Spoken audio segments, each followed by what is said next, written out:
Nesse vídeo eu vou trazer para vocês tudo aquilo que não te contam a respeito dos dividendos, tentar aprofundar um pouquinho sobre o debate a respeito dos dividendos e trazer alguns detalhes aí para vocês. Então vamos ao vídeo. Salve, salve, investidores! Como é que vocês estão? Sempre lembrando que antes de continuar você clica no botãozinho vermelho de inscrever-se para ajudar esse canal, tá bom? E olha, nesse vídeo aqui nós vamos aprofundar um pouquinho o debate a respeito dos dividendos e tentarmos concluir se de fato investir pensando em dividendos é a melhor estratégia possível e, se for o caso, se realmente os dividendos não possuem nenhuma falha. Então vamos lá. Primeiramente, qual seria o fundamento legal para os dividendos? Ele está ali na Lei 6.404 de 1976, que é a lei que regulamenta as sociedades anônimas, e o seu artigo 202 traz o seguinte: os acionistas têm direito de receber como dividendo obrigatório em cada exercício, ou seja, no período de um ano, a parcela dos lucros estabelecida no estatuto. O que é isso? É o tal do payout, que é a parcela dos lucros que vai para os acionistas na forma de proventos. Ou, se este, o estatuto, for omisso, a importância é determinada de acordo com as seguintes normas. E aí o parágrafo 2º prevê o seguinte, desse artigo 202. Quando o estatuto for omisso, o dividendo mínimo obrigatório não poderá ser inferior a 25% do lucro líquido ajustado. Ou seja, temos aqui o seguinte, que o payout mínimo obrigatório para as empresas de bolsa é de 25%. E outro detalhe interessante, que os dividendos não constituem um favor que a empresa faz para o acionista, constitui um direito, ou seja, você pode exigir isso aqui, ao menos em tese, tá? É claro que, como pressuposto do pagamento de dividendo, a empresa tem que ter lucro, porque se ela tiver prejuízo não há como fazer isso. E aí existem estatutos que dizem o seguinte, olha, como a nossa empresa ainda é pequena e precisa crescer, o dividendo mínimo obrigatório será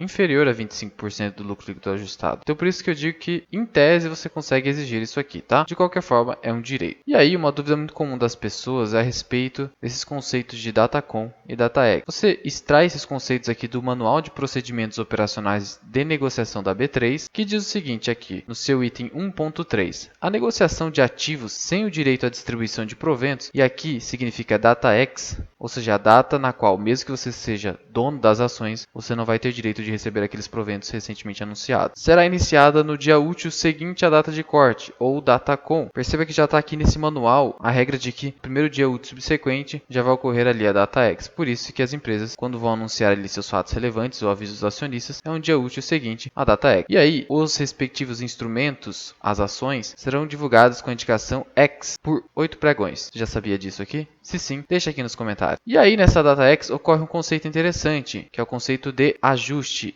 E ele, inclusive, impacta as próprias opções. Aqui eu estou com um quadro de opções devidamente ajustadas. Veja o seguinte, o preço de exercício ali da opção acaba sendo ajustado. Então, por exemplo, essa opção aqui de ABC, ações preferenciais. A DataEx foi dia 1º de abril, ou seja, tem que ser antes do vencimento, né? E aí o preço de exercício ali da opção é ajustado de 17,4 para 16,77. Por que ocorre aqui esse desconto? Por causa do JCP anunciado ali, ó, 31 centavos. Veja que exatamente os 31 centavos foram retirados do preço de exercício anterior.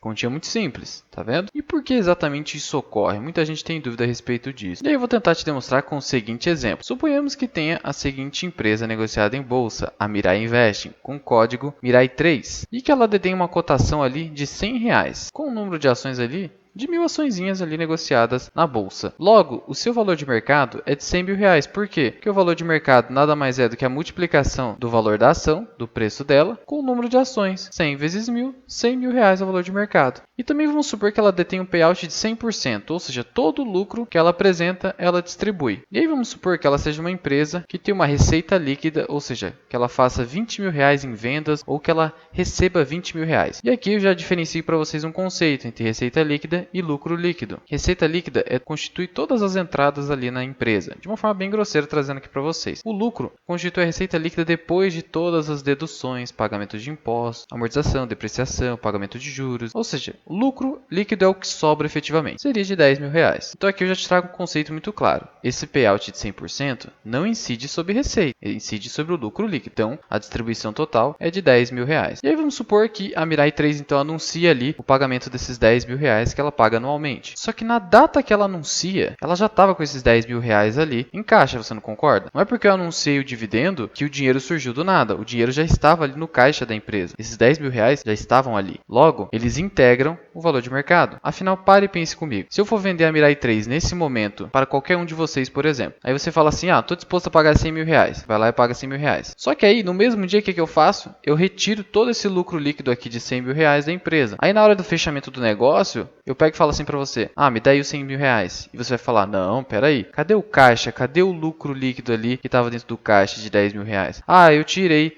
Então não vou pagar 100 mil. O caixa integra o valor da empresa. De tal modo que se eu tirei isso aqui, eu tenho que descontar disso aqui. 100 mil menos 10 mil. Quanto que vale a empresa agora? Depois que eu tirei os 10 mil? 90 mil. Você vai pagar 90 mil reais. E isso é a DataX. É o momento no qual eu já reservei esse dinheiro para distribuição aos acionistas. E aí eu já retiro do valor de mercado da ação. E aí você percebe o seguinte. E aqui seria uma suposta imperfeição dos dividendos. Na verdade não é uma imperfeição, mas apenas para você ficar mais atento a respeito disso. Que o dividendo não constitui um plus. Não constitui um acréscimo, um aumento, não está gerando de fato valor ali dentro da empresa. Na verdade, a gente está tirando o dinheiro da empresa e passando para os acionistas. É como se fosse uma mera troca de bolso. Eu estou trocando do bolso da empresa para o bolso do acionista. Por isso que a empresa perde valor de mercado. Nada mais justo. Não está havendo nenhum acréscimo. Isso que eu quero dizer para vocês. Você não concorda que se a empresa pagasse todos esses 10 mil, ela continuasse com 100 mil de valor de mercado, isso aqui estaria havendo uma avaliação completamente equivocada, superestimando o valor da empresa? Isso seria uma fraude, na verdade. Por isso que existe a DataX para ajustar o valor de mercado da empresa. E aí eu queria te trazer mais os conceitos relacionados a dividendos, como por exemplo o DPA. Nesse nosso exemplo hipotético, o nosso DPA ou dividendo por cada ação é de 10 reais. Por que, Luan? O que é o DPA? É o dividendo dividido pelo número de ações. E aí eu chego no dividendo por ação. Ora, se eu distribuo 10 mil reais e eu tenho 1000 ações, 10 dividido por 1000, 10 reais. Cada ação me paga 10 reais de dividendos. Por isso que o Barsi diz tanto da importância de você investir pensando em número de ações, porque o dividendo é pago pelo número de ações, não pelo capital que você investe na companhia. E aí, diante do fato de que o dividendo não constitui um plus, assim como também as bonificações não constituem um plus nenhum, muita gente prefere investir pensando em crescimento, ou seja, ações de growth, ações de crescimento, aquelas que reinvestem todo esse lucro líquido na própria empresa, não distribui aos acionistas, porque essas pessoas não querem tirar o dinheiro delas de dentro da empresa que elas acabaram de colocar. É uma outra estratégia de investimento, mas eu vou trazer aqui para vocês os prós e contras de se investir pensando em dividendos e, consequentemente, investir pensando em crescimento. E ao final dizer por que eu prefiro focar em dividendos. Parte da minha carteira, carteira de oportunidade, também visa ações de crescimento que um dia vão pagar ótimos proventos, mas porque meu foco é investir pensando em dividendos. Então aqui eu vou trazer primeiramente os pontos negativos de se investir pensando em dividendos, ou pontos negativos intrínsecos aos dividendos.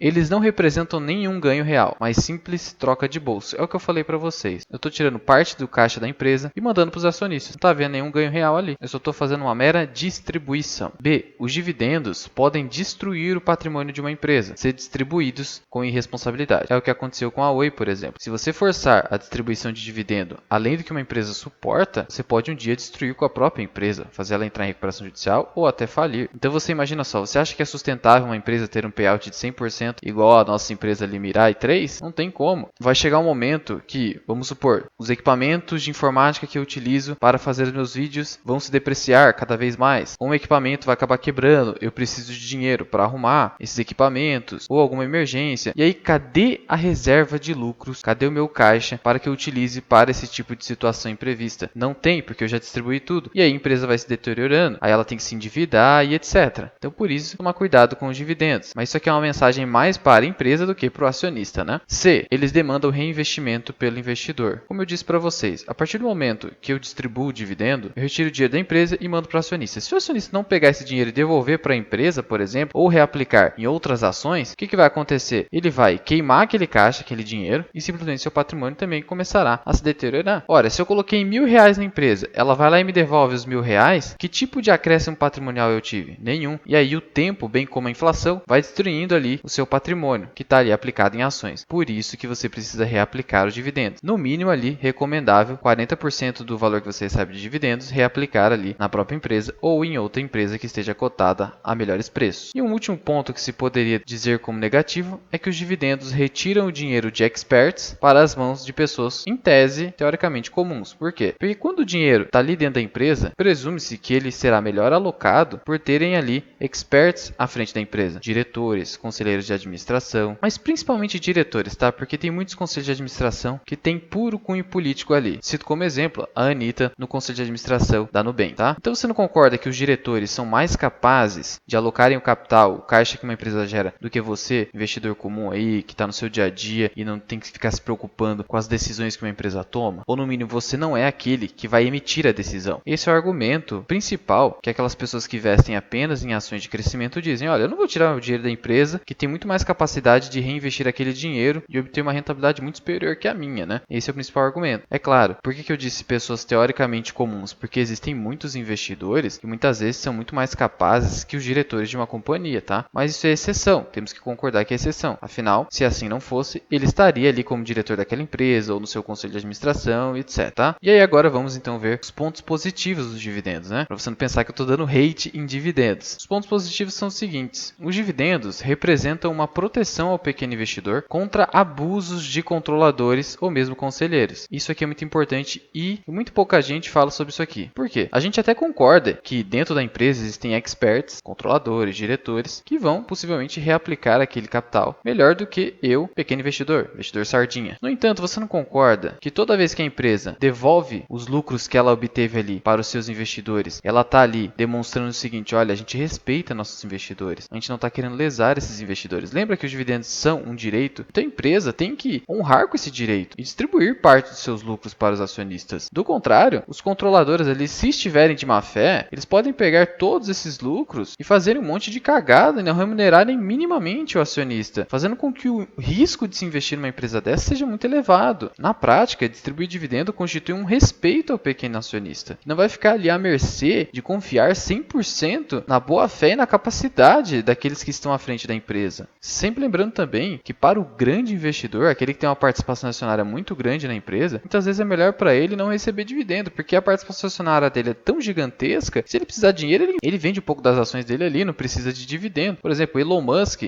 para ele não vale a pena receber dividendo. Mas e o pequeno investidor de Tesla? Talvez não fosse melhor receber um pouquinho de dividendo para ir abatendo ali em todo o custo que ele teve na aquisição daquelas ações? Esse é um ponto. Proteção ao pequeno investidor. B. Os dividendos pagam as suas contas e sustentam o investidor. São capazes de sustentar o investidor. É aquele conceito de viver de renda. O Décio Bazin, no seu livro Faça Fortuna com Ações Antes que Seja Tarde, ele nos lembra que na década de 80, as viúvas nos Estados Unidos eram sustentadas por dividendos. E são os dividendos que aposentam as pessoas. Então isso é muito importante. Lembrando aqui da frase do Barsi: o patrimônio, ele não paga as minhas contas, meus boletos. Quem paga as minhas contas são os dividendos. É o fluxo de caixa oriundo do ativo, das ações nas quais eu coloquei meu dinheiro. C. Os dividendos possibilitam potencializar a bola de neve dos juros compostos pela reaplicação dos dividendos na própria ação. E aí que está o pulo do gato dos dividendos. Eles possibilitam que eu receba aquele dinheiro, compre mais ações e, no futuro, o dividendo que eu vou receber será ainda maior, porque eu terei um número maior de ações. Então, se hoje eu tenho, por exemplo, 100 ações, cada ação paga R$1, então eu recebo R$100. Eu pego esses R$100 que eu recebi e compro mais ações, vamos supor que ela está cotada a R$10, eu compro mais 10 ações, no futuro eu não vou receber só R$1, eu vou receber R$1,10, porque agora eu tenho 110 ações, entendeu? É claro que a empresa precisa também crescer um pouco e aumentar a sua lucratividade, gerar mais caixa, do contrário, o dividendo por ação vai ser reduzido. Então aí que tá, para o pequeno investidor, para fazer essa bola de neve dos juros compostos, a reaplicação dos dividendos faz todo sentido, e só os dividendos possibilitam isso, porque se a empresa não distribui dividendos, eu dependo exclusivamente da valorização daquela participação societária que eu tenho. Eu sempre serei dono daquelas 100 ações. Eu nunca vou poder aumentar minha participação acionária, a não ser que eu receba os lucros ali daquela empresa, que são os dividendos. E por fim, temos ainda que os dividendos possibilitam aumentar a participação empresarial na mesma empresa. Como eu disse, reaplicando os dividendos ali na empresa. Ou em outra empresa que esteja a melhores preços. É por isso que eu digo que você não precisa forçar a reaplicação de dividendos na mesma empresa. Eu posso pegar esses dividendos e comprar uma ação que esteja cotada no melhor preço. Ou seja, utilizar os dividendos para aproveitar a oportunidade. E aqui está outro ponto extremamente positivo dos dividendos. Ele impossibilita ganhar dinheiro com a diversificação. Afinal, eu tenho uma carteira de 5 ações. Eu fico cambiando a aplicação dos meus dividendos nas 5 ações conforme o preço que cada ação se apresenta no mercado. Se eu não tivesse o dividendo, eu não ia conseguir fazer isso. Eu ia ficar preso no mesmo número de ações de cada uma das empresas ali que eu comprei. Eu dependeria exclusivamente dos recursos externos, do meu trabalho, por exemplo, ou seja, dos aportes. É por isso que a minha estratégia de investimento é focada em dividendos, porque todos esses pontos positivos, na minha opinião, superam esses pontos negativos aqui que eu trouxe para vocês. É claro que isso aqui tem muita divergência, mas eu prefiro acreditar nisso, e nós temos aí um grande exemplo de quem venceu com base nessa estratégia, que é o Luiz Barsi Filho. Mas temos um alerta aqui que eu não poderia deixar de trazer para vocês. Essa estratégia de investir em dividendos só continuará sendo válida, ou seja, só continuará sendo superior, na minha opinião, ao investimento investimento em ações de crescimento, desde que não ocorra a tributação dos dividendos. Por quê? Porque a partir do momento que eu tributar ali em 15%, como pretende atualmente o projeto de lei que trata da tributação dos dividendos, empresas de dividendos vão ficar em extrema desvantagem em relação às empresas de crescimento. Pare e pense comigo. Empresas como Taesa, Banco do Brasil, Transmissão Paulista, elas têm a reputação de serem grandes pagadores de dividendos. Mas a partir do momento que os seus dividendos forem tributados, os investidores vão largar dessas empresas e querer investir em outras. Ou então, já que não vai valer a pena receber o dividendo dessas empresas, que vai estar com 15% descontado. Lembrando que o dividendo não é nenhum plus. Então, já que ele não é um plus, além de eu estar tirando dinheiro da empresa, eu estou tributando. Ou seja, você está perdendo na prática. É melhor que o dividendo fique lá dentro da empresa nesse caso daí. Porque daí não vai ter nenhuma tributação adicional. E aí, essas empresas que pagam dividendos vão ser obrigadas a distribuir muito menos dividendos. Ficar ali no mínimo de 25%, já que o JCP vai ser o quê? Extinto. E aí, o que essas empresas vão fazer para continuar atraindo investidores? Vão realizar, como ocorreu nos Estados Unidos, grandes programas de recompras. Vão expedir ali extensos e duradouros programas de recompras, porque vai ser a única forma de realmente remunerar bem o acionista. Mas a recompra, o problema dela é que ela promove valorização, mas não te dá ali uma possibilidade de maior participação empresarial, o que só é possibilitado ao pequeno investidor por meio do recebimento dos dividendos. Então, o cenário de tributação de dividendos ele é catastrófico sob qualquer ótica para as empresas de dividendos. Além disso, o pequeno investidor vai ficar muito mais vulnerável. Ele vai ser obrigado a investir em empresas de crescimento, mesmo contra a sua vontade, ou então vai ficar sujeito a apenas programas de recompra. Ele não vai conseguir ter maiores participações empresariais, e isso pode inclusive desestimular ele a continuar no mercado de ações. Então, a tributação de dividendos não passa de uma idiotice de um estado gordo que só quer tributar ainda mais. Mas já vai deixando aqui nos comentários o que você pensa a respeito dos dividendos e qual a sua opinião sobre a tributação dos dividendos. Conta aqui pra mim da Mirai. Muito obrigado por ter ficado comigo até aqui. Eu sou o Luan, que é o canal Mirai Investing. Até o próximo vídeo. Fui!